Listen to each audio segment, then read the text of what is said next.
Welcome back to our 31st episode of the Launch Your Farm Show, where I interview James from James in the City and Johnson and Daniel in Toronto. In this episode, James and I talk about why you shouldn't worry about the competition when you build a brand that stands on its own. James shares how to build a following of raving fans online who are excited to see your content and find out what you're up to and what you're doing next. We also talk about what you can do to build a relationship-based business that focuses on a strong brand that aligns with your interests and lifestyle. James also shares a super easy way to lay out your social media strategies well in advance, allowing you to systematize it for a much more consistent content strategy. And we talk about how you can promote local businesses to support them and provide a ton of value for your audience. Plus, we talk about a ton of other ideas that you can use to grow your farm. So be sure to check out the episode, like and subscribe, and enjoy the episode with James. Welcome back to another episode of the Launch Your Farm Show. I'm your host, Ryan Smith, and today we've got a great guest. It's James from James in the City. So James, take a second, tell us a bit about yourself and why you're here.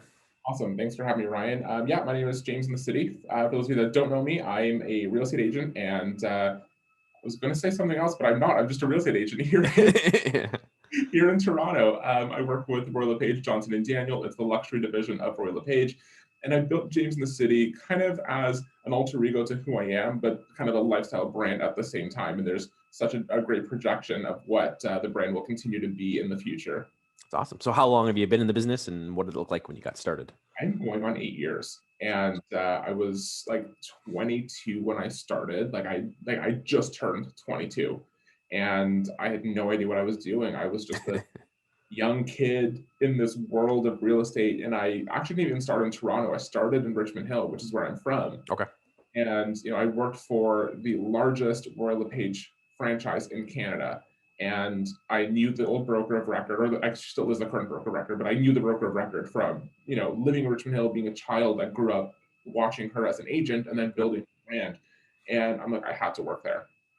And I'm in the Richmond Hill office, which was good for the first couple of years, but my brand took me downtown.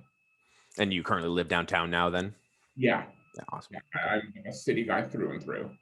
So let's jump into your brand, because that's kind of the crux of what I want to talk about and kind of dive into who you are and what you've done. So when did you start with this brand and how did you decide to make that part of your business? Yeah, so I started the brand and it kind of came out of nowhere. Right. So I was one of those agents, probably one of the first ones in Toronto, really using social media effectively years ago. Right. I really didn't know what I was doing. I didn't have listings. So I thought the best way to market myself is to show people virtual real estate. Yep. Right. You think about it in 2020, what happened with COVID. Yeah, you were prepped. And I'm like, that's to me. Yeah. So I would book condo tours. And I would just get on my phone and I would record myself. And back then, I think I still was using BlackBerry, believe it or not. And we all know how good those cameras were, right? And I literally would just walk around and be like, hey guys, it's James. I'm in the city again. And naturally, James in the City came out of those videos. And I would show what people wanted to see, right? Because back then, you can get a condo for $350,000, $400,000. Yeah. And I was walking people through virtually, showing them. And that's how I built my buyer base. Yeah, because a lot of people, if you don't know, if they're not from the area, Toronto is a very, we have a lot of immigration coming in, a lot of people moving to Toronto. So it's not people, Toronto just keeps growing. So it's probably a lot of people from out of the area looking to get into it. So that really connected with people, I'm sure, and resonated with them to find out what's happening in the city. Yeah, I have to say, I love that you don't pronounce the second T in Toronto. That's the right way to do it. Right, I can always tell when someone's not from the city. They're like, Toronto. I'm like, Where's the at? So as you developed this brand, you really started creating a following. How did it look like for you to really develop that? Like, where did you get the ideas from? Like, how did you work that brand then? I looked at who my competition was. Okay. And I said to myself, I really don't have competition in the real estate space, right? Just the same way when you were actively selling in your market. I don't know are you still selling? Sort of. I sell my license and I do stuff, but I'm not actively going after new stuff. Okay, fair enough. So I guess when you were looking at your business and you created your SWOT analysis, right? And you identified who your competition was. Yep. You probably don't have any competition because everyone is so different from each other. Yep. So I looked at it as the same way, right? And when I was working in Richmond Hill, I didn't really sell a lot in Richmond Hill. My business took me downtown very quickly, but I stayed in the Richmond Hill office for years before I transitioned to the downtown branch. I looked at the big names, right? And I'm going to throw Daryl King here because he was the number one agent for so many years before he left and did his own thing. Yep. And I looked at what they were doing, like the big teams, the chairman's value teams. Yeah. And it was just listed, just sold, open house, coming soon, just listed. And I was getting so bored of these realtors bragging about their listings all the time. How can I take the space that is in between where no one is really marketing, Yeah. which is education? Yeah. And that's how I started building it. I started teaching people how to buy and sell real estate through my social media. And that built my following, it built my brand, it built trust, it built loyalty, it built Yeah. respect, to the point now where, and it's always tied to Toronto somehow, but to the point where mega volume agents are calling me, not for their clients, but hey, James, I'm going to be in the city Saturday night. Where should I go for dinner? Yeah. Okay. They should be knowing that. Yeah. Well, but I'll tell you. Yeah. And it's great you mentioned that you're not looking at the competition as other agents. I was at a gala event and there was the CEO of Mercedes was there and he was speaking and he was saying that for them, their competition isn't other car companies. He said it's video games, it's things that are distracting children growing up who will be buying cars now and having their interest diverted into other things. So he said it's not other car companies, like they have their own class, their own caliber, their own clientele. He's like, it's how do we get people to become consumers of us, not compete against other people. And it's the same with real estate. It's if you're farming an area, if you're becoming the expert in the demographics or the area that you're focusing on, there really isn't as much competition if you do it right and build the brand like you've done, because then people are going to like you and they're going to want to work with you regardless. Yeah, and we kind of talked on that on our call a couple of weeks ago, where when I said to you, I don't know if I'm right for a guest for your show, because I'm not a traditional farmer, right? You think about some of the teams. I want to use Mississauga for example. Some of the big names that I think of in real estate farm big neighbors in Mississauga, right? They do the traditional flyer drop, the pumpkin drive, the Popeyes to the porch, the bus benches, the hockey. I don't do any of that, right? I'm a solo agent. One, I don't have the attention span to put any kind of plan like that into action. Yeah. I also don't just work a community. I work a lifestyle, right? And the city is a lifestyle. That's how I built it. So, you're getting insights of my favorite coffee shops, where I go to eat, what I do in an afternoon. Like yesterday, I showed a couple condos in Yorkville. I mean, they were like small one bedrooms at the old Four Seasons. But then I did a little TikTok of what am I doing afterwards, right? I went to the Hazelton. I dropped off a little gift to a friend who lives there. I went over to pick up some coffee from Nespresso, grabbed my own espresso from Zaza, did some shoe shopping. And it lets people into a world that is outside of real estate, but it's still real estate. Because now I'm in front of people who might be looking to buy or sell in Yorkville, or buy or sell in King West, or buy and sell in Queen East. Exactly. And they're not buying just, like you said, it's not just the building, it's the lifestyle they're buying. And if for certain people, that's super important because that's what they want. And they'll pay more money for the right lifestyle versus just the right building or for the right location. It's all of that thing. And you have to take all that in consideration. And that's what you do with your brand. You're not just saying, here's the house, here's the property, here's the price, buy it. So you're building lifestyle and showing it off. Exactly. And again, like it goes down to relationships versus transactions. Yeah. And I look at my business as a book of relationships versus a book of business. Yeah. Right. You always hear these old school realtors say, I've got a book of business that's 5,000 names. I'm like, I got a book of relationships that's 15,000. Right. It's the relationships are what matter because they're the ones that are going to help propel you moving forward. And people look at social media as a very quick way to promote themselves. And they're like, I'm going to post my just listed today and I'm going to listing tomorrow. By all means, try it. It's not going to happen. Yeah, exactly. Right? It takes time. Social media is a very slow growth for brand awareness, but it's the easiest way to pay off with with the highest results, just not the quickest amount of time. Yep. And that's the core of farming as well. It's that putting those foundations, you're planting those seeds and you're really taking that time to grow and build the relationships. And what I teach with farming is it's about the community, it's about the relationships. And if you do it correctly, the real estate is secondary to that because people know you, they like you, they trust you, they know that you care about the community, they know that they care about the causes, they know that you're involved in what's going on, not just on that transaction basis. And for a lot of agents, they, like you said, they just focus on that just listed, just sold, and they just focus on that transaction. And that really, to me, doesn't build trust with people. Or if it does, you got to spend a lot of money to get that message out there that you're the go-to person. And you can do it a lot cheaper and a lot more effectively, like you said, with social media to build that brand. And I think what it comes down to too, and this is not to harp on other realtors, but it comes down to ego, right? Yep. Things like realtors are probably some of the biggest narcissists out there, right? They're, I was number 181 in the World LePage Chairman's Club last year, and I have to maintain, 181 or more.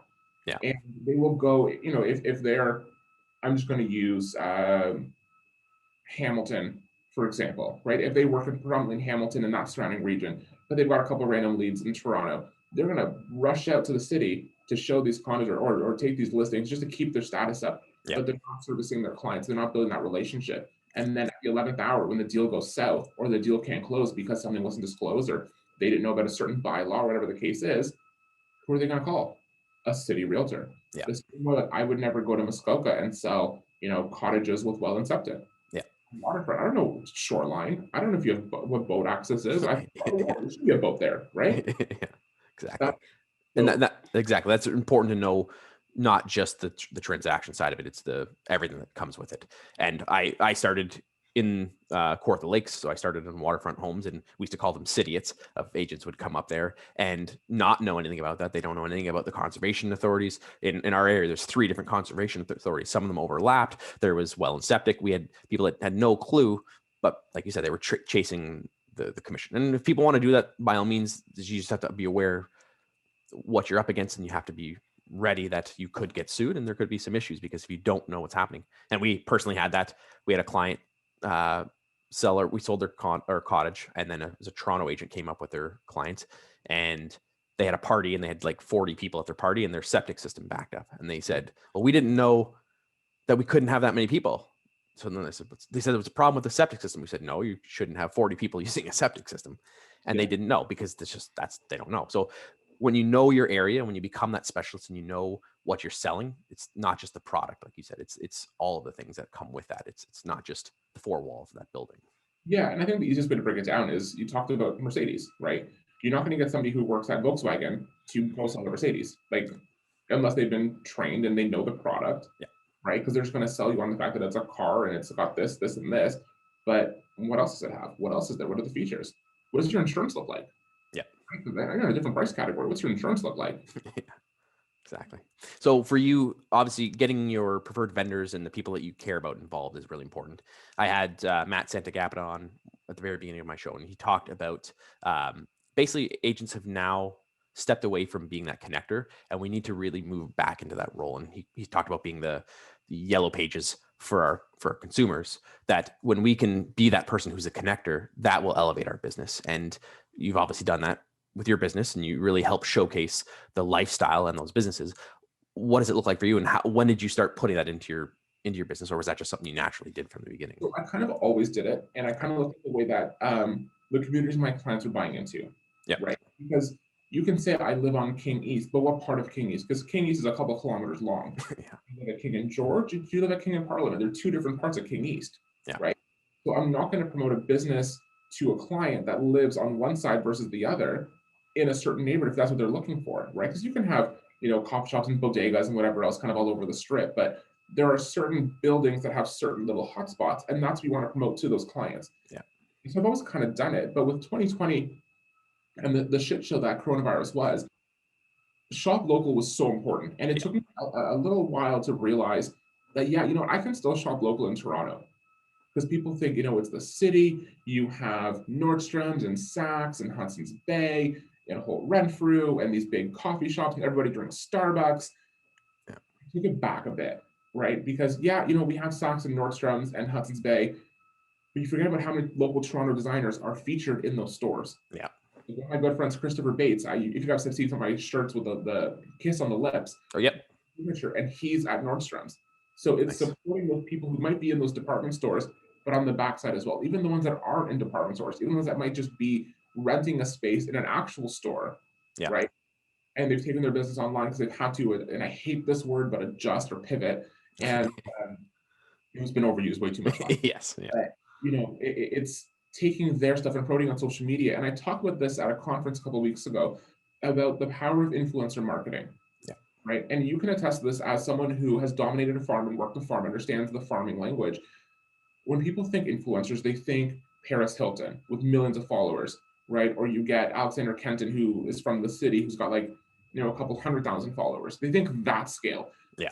realtors, we are all influencers. And that's what people understand, because you're promoting local shops in your community, local business in your community, and you're tying people together. You are that connector. And you're right. And Matt and Nikita said it, like, we forgot about that because we were so focused on our ego and being number one and dominating our marketplace. And the phrase I want to use about a blank measuring contest, and right, and that's what it came down to. And I'm so glad that there was a bit of a reset last year for people to either step up or shape up. Exactly. Yeah, I'm a firm believer, and that's what I preach, is that becoming that community ambassador is the best way to grow your business. And it's the most healthy way to grow your business.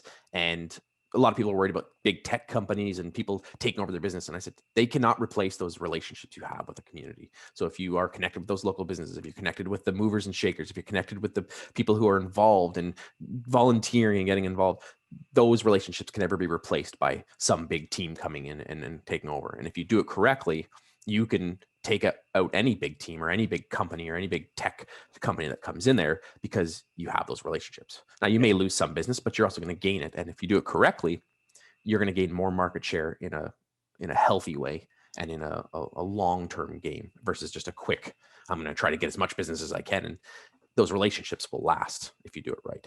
Yeah.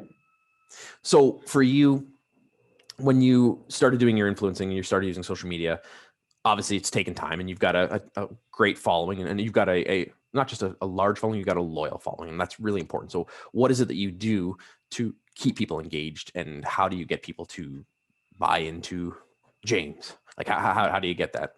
Absolutely. And this is something that I've preached for years, and people don't do this, right? They don't engage. They don't engage. It's the same thing, like you have a lead, right? Somebody messages you on your realtor.ca listing, I'm going to put in my CRM and whatever, in 6 months they're going to call me. If my followers are not getting communication back from me, what's the point of them sitting there? Right? Yeah, there's probably a ton, half my following is probably realtors. Let's be real, right? They just want to spam. Yeah. Then you get the random bots from Russia who just want to come in and spam you with, explicit posts. But then you get the ones that are actually true James in the City stands. And I make sure I comment back with them. Like, I'm always the last person to finish a conversation on social, right? If you've commented on my post and I reply back and you comment again, I'll keep replying until you're done. I want that last word. I'm a snob, I'm a Greek, I'm obnoxious, and I'm an Aquarius. I want that last word. Yeah.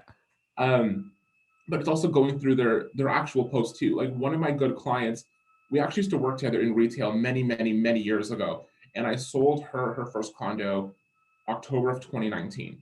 Okay. And, we've always been friends. We've always had a really good relationship, but I make sure, because she to me is an A+ client, right? Because she's in a really good price point. She's in a really good age bracket, and she works at a very good company. There's going to be a lot of people in her position who want to buy shoes. See? Like, Freudian slip. You just arrived today, okay? I have a problem. No, one of my condos. Sorry, geez. But I make sure I go out of my way to comment on some of her stories, right? And it's almost like the word hype man, right? You hype them up. Yep. You get excited, oh God, James commented on my shit, right? Like, yeah, I'm interacting with James. Or the best part is when I take them for dinner, right? Their Snapchat is all they want to do is Snapchat filters with me all night long, because they want people to see that they're with me. Yeah. It's cute in a way. I mean, sometimes it comes a little like obnoxious too, where they're just like, can we take another photo with you? And I'm like, please, right? But it's really cool, and they want to have that experience. Yeah. Right. And I hate the word celebrity, but the brand's become kind of like a mini celebrity in Toronto with my client base and other realtors. Yep. It's really blossomed into something, but I give back. Yeah. Right. Same way, like, I guess Lady Gaga would do a meet and greet, right? Not that I'm putting myself up to the Queen's level, but you know what I'm trying to say, right? Yeah, for sure. Yeah, I think a lot of agents use social media, and I talk about this all the time, is they use it to talk at people, and they use it to push a message out there. And it's the same with a lot of real estate marketing. It's push marketing, and they try to get their brand out there, and they get it to people, and they push it at people. And social media is, in its name, it's social, and it's supposed to be talk with people, and it's supposed to be engage with people, and it's not meant to be just pushing your message out there. And a lot of agents jump on thinking, wow, I can get followers and then just push my message out there. And you really shouldn't be doing that. That can be part of it, but it's like you said, it's that engagement factor that creates the real relationships and the real trust. And that's what happens. That's where the magic happens, because they have that real engagement. And I use the example all the time about a party. If I walk up to a party and go, "Hi, I'm Ryan. I'm a real estate agent. Give me my card." "Hi, I'm Ryan. I'm a real estate agent. Give me my card." Just keep walking around doing that. People are going to tell me to F off or get lost, and they're not going to want to have a conversation. But if I sit and talk to people and have a conversation with them, they'll remember me and want to have conversations with me further down the road. So let's go deeper on that. Yeah. Let's take that party offline, or sorry, online. Yeah. So one thing I've done for years is I've done random check-ins with people, and I've almost only ever done it with people that I'm friends with, or were past clients, or people that I've connected with on social media over the years and kind of became acquaintances with. But what I started doing is I started going back to my very first followers on social media, right? Like who I first connected with, both on Facebook and Instagram. And I started doing morning check-ins, right? Because I'm up at 5:30 every morning, right? And God bless you. I don't sleep much as it is. Like if I get 3 to 4 hours of solid sleep a night, I'm happy. But I check in with them every day, right? I go through my list, I have my little notebook, and I have it broken out. Half the page is Instagram, half the page is Facebook, and I do 7 people a day, and I call it my 7 and 7. Nice. Right? And I'm hitting them every day of the week. And it's a simple check-in. "Hey, Ryan, how's it going? We haven't chatted in a while. Just want to make sure you're doing all right." Yep. Don't talk about real estate. Yep. I never talk about real estate. This week alone, I've gotten 2 buyer leads and a CMA appointment. Exactly. That's back. "You're still in real estate, right?" "Well, do you not follow me?" yeah. Right? I think it's a subtle way of like, "Hey, I might need your help at something."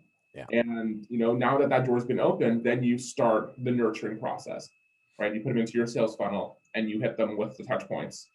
Yeah, that's great. And a lot of agents miss that. And again, they just go to that push message where they're trying to get their real estate message to them. And then that's when people tune out. They want to know that you care outside of real estate. And they want to know that you engage with their life just more than just a transaction. And that makes a difference. The way I look at most real estate agents is like a desperate wife or a desperate wife, right? Who has never been married. There was a Real Houses in New York. Bethany called Luann out for this a couple of years ago, where she said, "Luann is like on dog years with relationships. Hi, how are you? Nice to meet you. Here's my wedding dress." Yeah. We didn't show the same. It was like, "Hi, how are you? Nice to meet you. Sign the contract." Yeah, exactly. Right. They forget the dating. They forget the wooing. They forget the nurturing process. And then you can see the ones who are transactional versus relationship and how their businesses have. Yeah. And the transactions are fine, but then that's where you start losing business. And those are the agents, when you really take a deep dive into the business, they're not getting repeats, and they're not getting referrals, and they're not getting organic, healthy business. They have to keep getting in. I think you should have a balance of both, where you should be getting new business and those maintain those old relationships. But if you're all one or all the other, it's difficult, but you have to maintain the relationships, and you do obviously a great job at that. Yeah, I mean, if you're a transactional style realtor, maybe it's time to partner with someone who's more relationship. Yeah. Like I'm a relationship guy. I'm not a transactions guy. Like I don't push a lot for business. It comes naturally. I'm very blessed to do a lot of business that way. Yep. But it's like when you are farming a community, right? You need your strategic alliance. Maybe you need that local handyman who might drop your name here and there. So it's the same thing. If you're a transactional guy, maybe you need that relationship person to kind of just like soft touch. Yeah. Versus a hard sell. And I can speak from my own personal experience. My ex and I were both in real estate together. So she was the soft side of things, and I was the marketing and the analytical numbers. And we worked really well together because of that. And we were able to connect and reach a broader audience because we both had those skill sets. And for some agents, they have the warm fuzzies, and some people are the cold calculated. And like you said, bringing in someone to match that is definitely a good fit. So I want to dive into the other side of it, in that if someone's looking to connect with businesses and local people in the community, how can they go about doing that, and how can they open those relationships? Because I find a lot of agents are afraid to reach out, and they think, well, I don't have enough value. Why would these businesses care about me? How can agents get started showcasing the local community? Yeah, I mean, the thing is, you use your credit card, right? Yeah. Use your credit card. Yep. And it's almost like you want like that American Express Platinum card, and you got to like have enough dollars on your Amex to get it, right? It's kind of like that. So local businesses, you want to walk in and say, "Hey, you know what? I'm a real estate agent in the neighborhood. I want to put my business cards on your front counter. Thanks." If I was I'd be like, "Get the fuck out of here." Exactly. Right? Like, Yeah. I need a steak dinner first before you want to bend me over. And so the way I look at it is, walk into the business, introduce yourself, buy a bunch of product, right? Promote it on your social media, give it up to clients. Yep. Go back in a couple of weeks later. Hey, remember me? I was here. Slowly start building that relationship. I just want to let you know I have this monthly newsletter that goes out to the neighborhood, to the residents, whatever. I would love to feature you. Can I get, a nice ad if you guys have ads? Or, can I get your font or whatever the case is? So I can include it in my newsletter. My graphic team will design. I'll send it to you for approval, right? Start with that. Yeah. Then, a couple of months later, now you're going to feature other businesses, but then you go back to the first one. Hey, you know what? Great success with the newsletter. What I want to do now is a giveaway. Can you donate a product from your store to my social media giveaway, right? It'll increase your following. It'll increase my following. Together we can help each other. And, if you can't donate the full thing, I'd be happy to pay half. Yeah. Right? I'd be happy to pay the taxes. Yeah. Yeah. That's great. And I think when people realize the value of that, they'll really understand how important it is, because it's a win-win-win. It's a win for you because you make those relationships. It's a win for that business because they get featured. And then it's a win for the community and your followers because they get value. They get a giveaway. They get to be engaged and find out what's happening. They get to learn the latest businesses and things that are happening in the area. So it's a win for everybody. But a lot of agents I find are too shy or too cheap to do that. And it's like the money you'd spend on, they'll go spend it on a billboard or a park bench or a newspaper ad or some training, and it's like, but they won't spend it in their own local community, supporting those local businesses that are supporting them. And that's what drives me crazy is you work in the community, you live in the community, support the community, but you don't want to support the businesses that are going to give you business. Yeah. Right. And I look at it like mortgage brokers, right? No disrespect to mortgage brokers, but you log onto LinkedIn, you accept a new mortgage request. Hey, I'm so-and-so from ABC Lending. I have the best rates in the city. They're like 1.1%. Make sure you use me. Yeah. My little response to every single one like that is I give them the link to the Christian Louboutin boutique and I say I'm a size 46.5. You want my business, buy me shoes. Yeah. I'm telling you, they've never responded. Exactly. I've had one agent respond back. Yeah. And they said, after our first deal, I won't buy you a pair of shoes, but I will take you pick the restaurant, I will take you. And I said, you know what? Fine. I've had someone else that I know use you. They love the experience. I gave them a shot. And this person has done wonders for me. They set me up on a great program with I'm going to say it wrong, but it's basically like the Italian juniors community, right? So the next generation of Italian business owners, right? The parents or the children of the parents who are first generation immigrants, and first generation Canadians. They're the ones, right? Finishing schooling, getting started in business. Yep. They put me up on this great platform to speak, to be their ambassador. I've made great connections with these people, all because I scratched his back a little bit, he scratched mine. It all worked out. Yeah, exactly. Right? Some of the business owners too, like I don't really farm a lot of neighborhoods, right? Just because that's not my style. And if I were to properly farm the entire city, I'd be broke. Way too much in print advertising. I know print does really work well in farming. Yep. But I pick and choose the brands and businesses that I do want to support because they're the ones that have either been loyal to me or the ones that my clients work in or whatever the case is. Yeah. Yeah, I think that's a good point too, is to support your clients' businesses. And if you can do that, so if you already got existing clients and they own a business or they work at a place, the more you can support them, the more love you're going to get back. And I had Britt Dixon on. She was a past client of mine. So she started a new business venture. She's actually was a guest on here. So she does social media and videos and stories. So she was a news reporter in the past and now shares her passion. And I've had her on and I'm showcasing her. And I love it because I genuinely want to help her. And the more you can do that with your clients, the more they're going to know that you care and not just think transactionally. And they're going to want to support you as well because you can keep supporting their business. They're going to keep supporting yours. 100%. And we take for granted, I think, too, that we make a lot of money when we sell a home. And you buy a widget from them or a cup of coffee or a thingamajig, maybe $50, $100, $500, whatever. It's like they put trust in us and we make thousands of dollars. So it's like the least we can do is give back to them and do that. And one thing I always say too is people ask, well, what should I do to get started? I don't have a lot of money. And my answer is always is go out for coffees. And I said, you can support two things. You're supporting the people that you're meeting with and you're supporting the local coffee shop. So find a local coffee shop, take someone out for a coffee a day. If you did it for a day, it costs you $1,000 to $2,000 a year. You could meet 250 people in 1 year, build those relationships. And I said, you'll get more out of that than you will from a park bench or from an online ad. You'll get the relationships you build will be invaluable. Yeah. And I mean, once you start making more money, you can take that coffee to a restaurant. Yeah, You exactly. build a rapport with the maitre d', right? Yeah. Or the chef or the owner. I used to be, before they closed, a member of the Spoke Club, and I would do a lot of my meetings there. And they didn't have a running tab. It wasn't like the Soho Club or some of the other private members clubs. It was, you just pay your bill when the bill comes. Yeah. So I made rapport with, I mean, the owner is a previous owner before the Westons bought it out. We're good friends. And I just said to him, listen, I'm going to be hosting a lot of meetings here. And they're going to be, between the hours of 11 and 5. I don't want to see a bill until the end of the day. Yeah. Don't ever bring me a bill when my client's sitting in front of me. Don't ever do it. Yeah. And always when I get to a restaurant, when I meet with a client, it's the first thing I say, because I always get there before a client. Yep. Walk in, let them know that I'm meeting. I'll wait outside for my clients. We walk in together. But I let the maitre d' and the waitress know, don't ever bring me a bill when my client's in front of me. I do not like it. Yeah, because then there's that awkward who's paying for it. Oh, I got it, you got it, and then there's that awkward. Yeah, I mean, I'm European, so I don't let anyone else pay. It's just I don't like the whole, like, I pay, you pay. No, I always pay the bill. But I don't let the bill come to the table. To me, it's poor taste. Yeah. Right? My client feels special when they don't see a bill, because it's like, oh, he's got an in here. Yeah.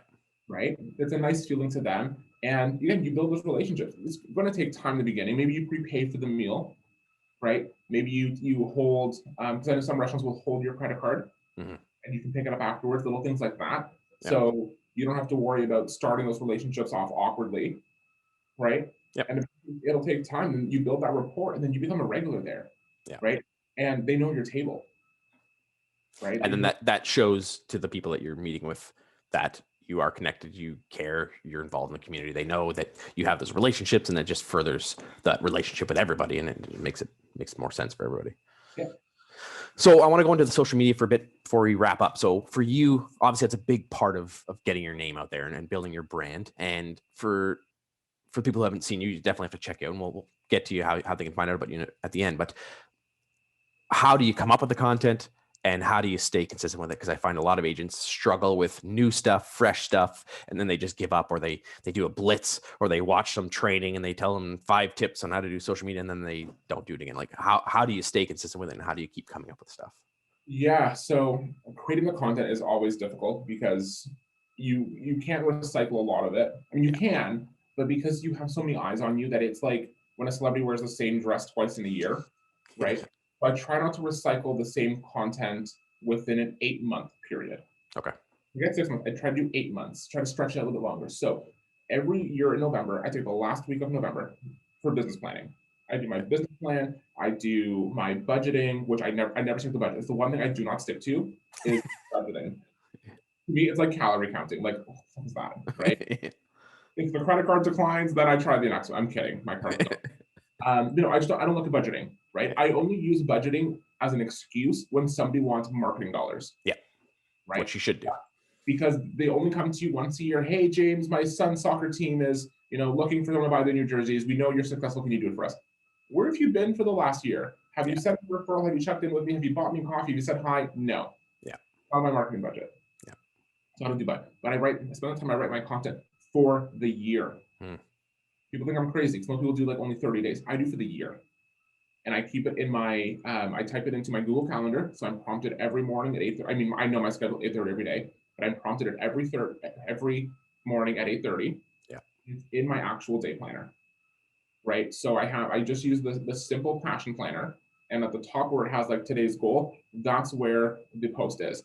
Yeah, I'm not putting the full heading in, but it might just be like NS Yorkville, Neighborhood Spotlight Yorkville, right?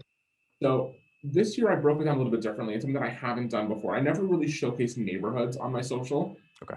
I kind of just did James. Like, James would have been photographed in front of Yorkville. I would have tagged Yorkville, but I wouldn't have actually done a highlight on the actual neighborhood, right? So I started doing that this year. And I started breaking in actual neighborhoods, tagging in local businesses, and that's gotten really good responses. Yeah. But another easy way to start is, let's say you work in Port Credit, for example. Port Credit is the neighborhood. You don't really have a lot to go at besides Port Credit. So you can't really do a neighborhood spotlight every Wednesday, right? But you can do a local business spotlight every Wednesday, right? Maybe you have 52 businesses, and every Wednesday you spotlight one business, right? Maybe there's enough, because I've started doing like a feature Friday as well, where, and I broke out, I looked at what I do in a year, right? Where I go for tans, where I get my Botox done, who does my hair. Clearly everyone is locked down because I am pale, my eyebrows, my hair is long. I got like this line in the middle here. Everyone's in lockdown, so I can't use them. But I wrote down who I use, right? Because they've been good to me and I'm good to them. So I promote them on my social media. I do it throughout the year, but now I'm actually giving them an actual day to themselves. So the last Friday was my cousin's salon. I featured him. He's a hairdresser in Etobicoke, but he does my scalp care. I'm my hair is thinning, so I use him for scalp care. And the last Friday in February is my actual hairdresser, right? The first Friday of January was a restaurant that I go to, and I broke it down. Where do I go for Italian? Where do I go for Indian? Where do I go for Chinese? Right? And I'm not using Papa John's Pizza and the Mandarin. I'm using actual businesses. And for the franchises, they have money in the States. They're fine, right? Yeah, exactly. I'm talking about the ones that are mom and pop, right? Like small establishments. Those are the ones that I'm promoting. That's one way to start. So again, those are your two farming things, right? Your businesses and what you do. Yeah. Then start throwing in how to prepare your home for sale, what to look for when you're buying a home, right? So spend an afternoon and almost make like a T graph, right? Pros and cons, but forget pros and cons, do buy and sell. Yeah. And write 52 tips, or it's like 25 and 20, I can't count that high. Whatever the year's in half, right? And do a tip every Tuesday for a buyer and a seller. The simplest things, right? From not using artificial fragrances for a seller to make sure you check out Toronto Life if you're new to the city and you want to learn about restaurants in your neighborhood before you make a decision to buy there. Right? Good one. Yeah. So the tips that you can give your clients, but do it on your social. That's giving you more content now, right? You don't have to be a 7-day-a-week poster, but you should be a 5-day-a-week poster. Yeah. Give yourself the weekends off, right? I know it's a lot. Give yourself the weekends off, right? You can now spin that content around. You've now created a post for Instagram. You can use a different image with the same messaging for Facebook, different image, same messaging for LinkedIn, different messaging, same image for Twitter because the content is smaller, the paragraph is smaller. Yeah. If you want to be adventurous, you can throw it on TikTok, and then once YouTube Shorts come out, YouTube Shorts, right? So there's a lot of ways to recycle this content without spending a lot of money and time doing it. Yeah, it's great. But the easiest way to do it is go back to put yourself in the shoes when you were a client. What did I wish my realtor taught me then? Exactly. And I think the big point too is it's not just real estate in the transaction. It's about life and lifestyle around the transaction, not just the how to buy the home or how to sell the home. It's all the other information. And that really resonates with people because I've shared this before that I've read a stat that said only at any given time, 1% of the population is thinking about real estate. So if you're just pushing just real estate stuff, it tunes people out. So you have to pepper it in with the other stuff that people will care about. And you do a fantastic job of that, of showcasing life, your lifestyle and all that stuff around it. And then you pepper in the real estate, and then it becomes almost absorbed, or becomes part of, they just absorb that content, and then it almost anchors in that real estate message, and they still want to get all the other good stuff too. Yeah. Which is awesome. And, social media is really great too. And I want to wrap up with the last point here. Social media is really great too, because you don't need a lot of followers to do a lot of business, right? As long as your profile is public, someone's going to see your post, resonate with it, save it, comment on it, or message you later and say, hey, you know what? Saw your post. I'm not ready today. I'm ready in December of 2022. Call me then. There's your lead. Yeah. And I think you just brought up a great point too, is that you may not have a lot of followers. And you and I both spoke at the Buzz conference a couple of weeks ago. And you mentioned about someone had asked, how long did it take you to get this many followers? And you said, I've been doing this for 8 years. So it's taken me 8 years to get here. It doesn't happen overnight. It doesn't happen. You're not just going to start posting stuff and all of a sudden you get business right away. It takes that time and it takes that commitment. And you've obviously have a solid commitment to it, planning it and laying it out. And a lot of agents don't realize how much time and commitment it takes. But if you do it, it will work if you do it correctly. But you have to commit, and you have to be committed to the long haul, which you obviously are, which is awesome. Yeah. So what would you give as one last piece of advice if someone's trying to build their own brand within their community and they want to get started, they're kind of just either a new agent or just kind of refocusing, what would you give it your last piece of advice to people? No matter what it is you do, just be authentic, be genuine, and be real. Yeah, that's awesome. That's great. That's clean, simple, easy. That makes sense. So awesome. One of the things that we do, I do a best book section. So what's one book that you would recommend that's either made an impact in your life or you think would have an impact on our viewers? Okay, so I am like stuck in the 90s. I love the 90s. I'm a typical millennial. I love Busy Phillips. I don't know if you guys remember Busy Phillips from White Chicks and like every other movie she's been in, but her book is called It'll Only Hurt a Little. And as I'm reading it now, there's like every other page has something where I'm like, fuck yes. There's a line where she's like, I like balance. I do yoga, but then I eat margaritas and tacos. And it's like, yeah, like it resonates with me because it's not a sales book, but it reminds you to be real. Yep. You can be all these things. You can be a mom, you can be a wife, you can be a husband, you can be a brother. You can also enjoy tacos and margaritas. And you can, do that on Tuesday night and have yoga Wednesday morning. It's all about balance. And that's what it is for me. Awesome. So we'll put that in the notes so people can check that out as well. And if people want to connect with you and find out what you're up to, what's the best way for people to do that? Yep. TikTok is at James in the City and Instagram is at the James in the City. Perfect. So we'll put that in the notes as well and have people check that out. So thank you for being on. It's awesome to see what you do kind of behind the scenes look, because again, people see the front view of behind the screen, but it's nice to always go behind and go a little bit deeper and find out what you're up to. So thanks for sharing your insights and your wisdom. And it's been awesome. Yeah, I appreciate you having me. And I love that this is the first time we've actually met, even though we haven't met in person. Yeah, we've chatted online, but that's it. So, all right, appreciate it. And looking forward to I should be scheduling my own content a lot more. So thank you for that. Of course. Awesome. Thank you. Thanks, Ryan. Thanks for checking out today's episode. If you'd like more videos like this, be sure to like and subscribe to our YouTube channel. Check out our Facebook page and our other social media channels. Looking forward to bringing you more great content like this, and happy farming.